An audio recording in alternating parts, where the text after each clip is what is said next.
Simple present tense का interrogative, यानी interrogative माने होता है क्वेश्चन, क्वेश्चन माने होता है सवाल, वो सेंटेंस जिसमें सवाल पूछा जाए। अब यहाँ पे ऊपर लिखा हुआ है सिंपल प्रेजेंट टेंस, मुद्दा तो यही है। तो सिंपल प्रेजेंट टेंस की पहचान ये है कि उसके भाई प्रेजेंट जब जब लिखा होगा, कोई सा भी प्रेजेंट हो, उसमें है लगा होगा, लास्ट में क्या लगा होगा, है लगा होगा, ठीक है। और उससे पहले अगर लिखा है सिंपल प्रेजेंट टेंस तो उससे पहले लगा होगा ता है, ठीक है। प्रेजेंट माने है, सिंपल माने ती है।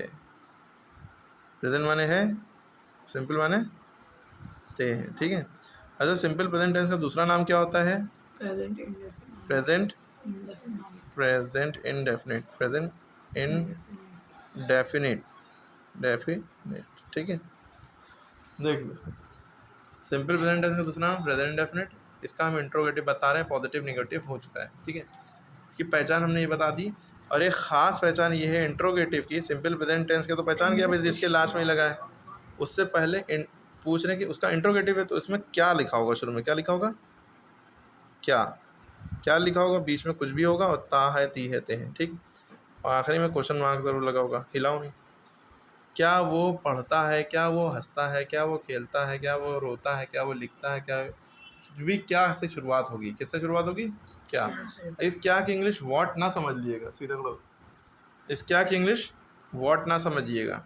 वॉट माने क्या होता तो है, लेकिन वो जब क्या बीच में आता है, वो क्या करता है तब, है ना, वो क्या खाता है, वो के बाद क्या आया ना, तब वॉट से शुरू करेंगे। लेकिन जब क्या वो पढ़ता है, क्या वो हंसता है, क्या वो खेलता है, तब उसकी उस क्या की इंग्लिश डू होगी या तो डज होगी सिंपल प्रेजेंट टेंस में। यानी कि जब किसी सेंटेंस में आपने लिखा देखा क्या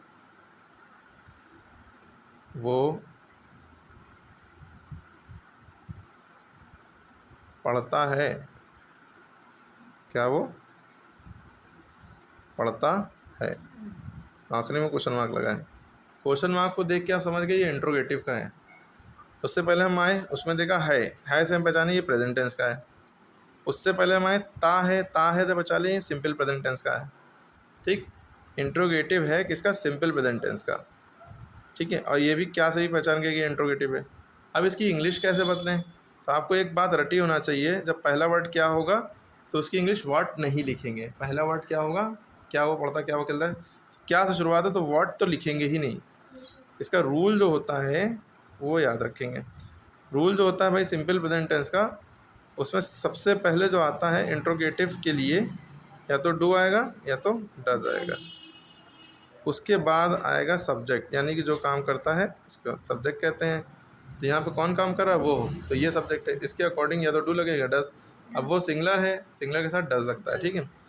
तो डू या डज हो गया प्लस सब्जेक्ट प्लस वर्ब की फर्स्ट फॉर्म प्लस ऑब्जेक्ट, ठीक है। जल्दी आइए, ध्यान से देखिए, लास्ट में क्वेश्चन मार्क लगेगा, डॉट नहीं लगेगा, ठीक है। क्वेश्चन मार्क नहीं लगाया तो नंबर कट जाएंगे। जल्दी से, अभी तक के क्या समझा, इतनी बातें समझ में आ गई, कोई डाउट? अब यहाँ पे मुद्दा ये है कि क्या की इंग्लिश या तो डू लिखें कि डज लिखें, कैसे बदलेगा। पहले हम इसके सब्जेक्ट को देखेंगे। सब्जेक्ट क्या है, ही, क्या है, ही माने वो, ये सिंगलर होता है तो इसके साथ हमेशा डज लगता है।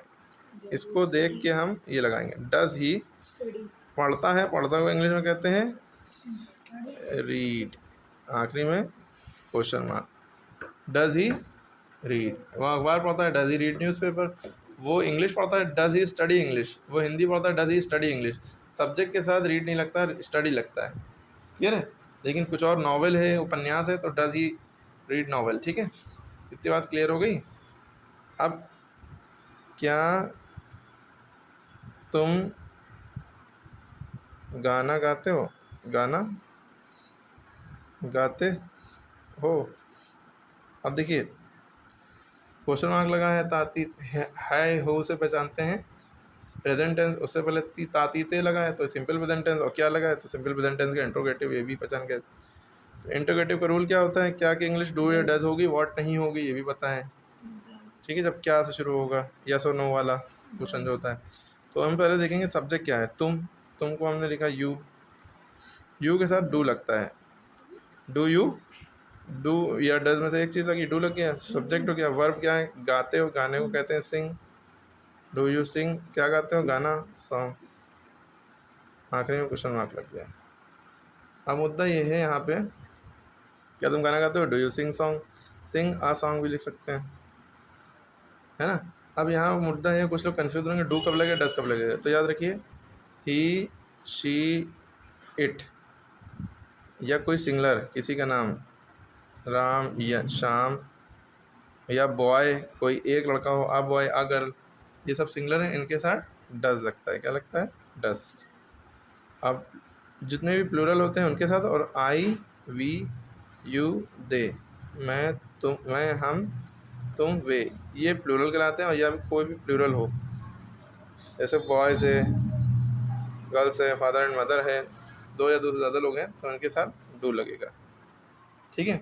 और प्रेजेंट कॉन्टिन्यूस टेंस में इन सब के साथ, जिसके साथ डज लगता है प्रेजेंट कॉन्टिन्यूस टेंस में जो आगे आएगा उनके साथ इज लगता है, और इन्हीं के साथ वॉज लगता है, और इन्हीं के साथ हैज़ लगता है, ठीक है। ये भी याद रखिएगा, जिनके साथ डज लगता है उनके साथ इज लगता है, वॉज लगता है, और हैज़ लगता है। क्लियर हो गई बात। और जिनके साथ डू लगता है आगे टेंसेज में, उनके साथ, उनके ही साथ आर लगेगा, वर लगेगा, और हैव लगेगा आगे टेंसेज में जो आगे पढ़ेंगे। लेकिन कुछ स्पेशल केस होते हैं, जैसे आई है, आई के साथ एम लगता है, ये एक स्पेशल केस है, ये आगे टेंस में होगा, इसमें कुछ नहीं लगेगा, इसमें बस ना, इनमें से कोई चीज़ नहीं लगेगी, is, am, are, was, were, has, have, had, कुछ नहीं लगेगा। हैड तो सबके साथ लगता है, इनके साथ भी लगेगा, सारे का इनके साथ भी, विल भी इन सबके साथ लगेगा। शैल का जो यूज़ होता है बस इन दोनों के साथ होता है, आई और वी के साथ, बाकी किसी के साथ शैल नहीं होता है, सिर्फ इन दोनों के साथ शैल यूज़ होता है, चाहे सिंगुलर चाहे प्लूरल, सबके साथ विल यूज़ होता है। ये बहुत सारी बातें हमने क्लियर कर दी आपको, ठीक है।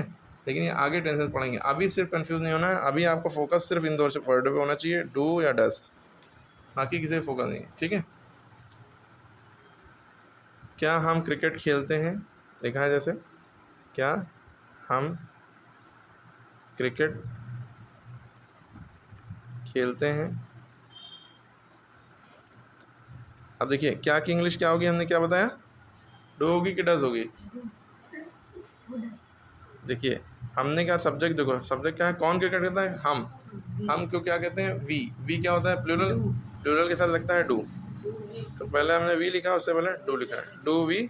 फिर वर्ब पे आए, सब्जेक्ट के बाद वर्ब आता है, वर्ब क्या है, खेलना, प्ले, प्ले वर्ब की फर्स्ट फॉर्म ही लगेगी, क्योंकि यहाँ वर्ब की फर्स्ट फॉर्म लगती है, टू वी प्ले, और सब्जेक्ट ऑब्जेक्ट क्या है, क्रिकेट, तो क्रिकेट लिख दिया, क्वेश्चन मार्क दे। क्लियर हो गई यहाँ तक की बातें, हाँ, कोई डाउट किसी को, नो सर। हाँ। अब इसके अलावा हम टेंसेस बोल रहे हैं और सब लिखेंगे और करके लाएंगे। जैसे वे फूल तोड़ते हैं, क्या वे फूल तोड़ते हैं, तो डू दे प्लक फ्लावर, ठीक है। क्या तुम उपन्यास पढ़ते हो, do you read a novel, ठीक है। क्या तुम स्कूल जाते हो, do you go to school. क्या वे मार्केट जाते हैं, do they go to market. वे देखिए, जो वाह में एक वे है, इसकी इंग्लिश होती है दे, और वाह वो होता है, इसकी इंग्लिश होता है ही। एक वाह में ओ की मतलब वो होता है, इसकी इंग्लिश वैसे दैट होती है, लेकिन इसकी जगह भी आजकल ही यूज़ कर लेते हैं। आजकल क्या यूज़ कर सकते हैं आप, इसको भी वो पढ़ते हैं, इसको भी वो पढ़ते हैं, लेकिन इसको वाह भी बोल सकते हैं, इसको वो ही बोलेंगे, ठीक है। चलिए इतना डिटेल में नहीं, वीडियो लंबी हो जाएगी, इतनी बात क्लियर हो गई। उसको रिवाइज करें, वीडियो बार बार देखने से बहुत कुछ होना है, फिर से ये वीडियो देखिए 2-3 बार।